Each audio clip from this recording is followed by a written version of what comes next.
Hey, good morning. We're at the end of April already, and I recognize that I've been making these Sunday Ruck Rant videos since the end of December. Um, and there's been a pretty good response to it. I've had a lot of people reach out, both uh, through social media, through my website, jadaily.com, and through Substack, and ask questions, which is great. Keep them coming. But the question, hands down, that I get most frequently is, hey, with a life in special operations, working with special operations folks, and now coaching high performance individuals, what's the secret, right? What is it that they all have in common? And the answer to that is, I don't need to think about it. It's super easy. It's simply that they're willing to do the things that most other people aren't, right? And they're willing to do those things consistently. And so when I was thinking about that, it reminded me of something, and I went back to my library and pulled out a book that I'd read years ago, flipped back through it, and the book was called Great by Choice by Jim Collins. And in it, he examined a bunch of companies, what he called 10X companies. And these were companies that had outperformed a similar competitor by a factor of 10, over a given period of time. And in that book, he points out a couple of things that are absolutely consistent with what I've seen, what I've observed with the people that I work with.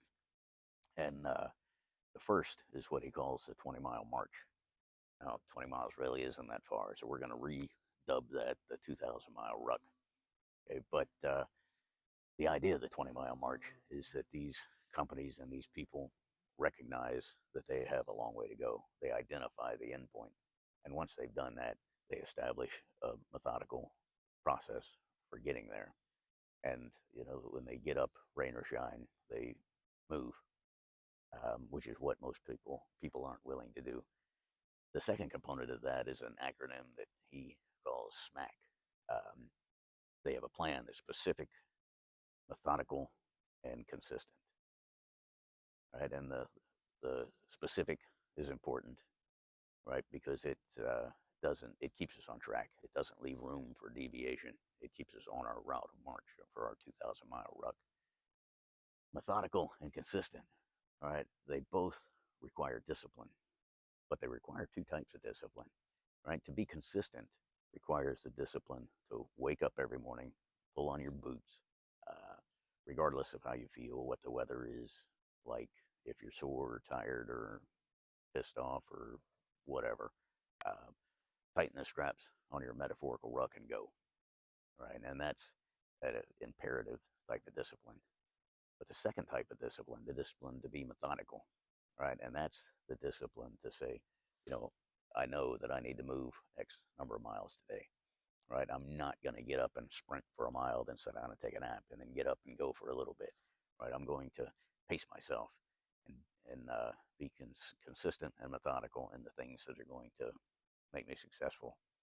The lack of methodical discipline is exhibited by the people who want a life hack, right? Or they want one crazy trick that's going to do whatever, or the really interested in a thing that the government or big pharma or whoever doesn't want you to know, right? Those things don't exist, right? There exists the discipline of being methodical and the discipline of being consistent. And if you can nail those two, then you're well on your way to your 2,000-mile ruck of success. And interestingly, I talk from a different angle about this in my Substack that came out this morning, the roll up for the month of April. And you can check that out at jdaily.substack.com. I'd appreciate it. And if you enjoy this video, I'd appreciate you following me on social media, on YouTube, on Substack, and let me know about it. All right. So, again, thanks, and I'll see you next Sunday.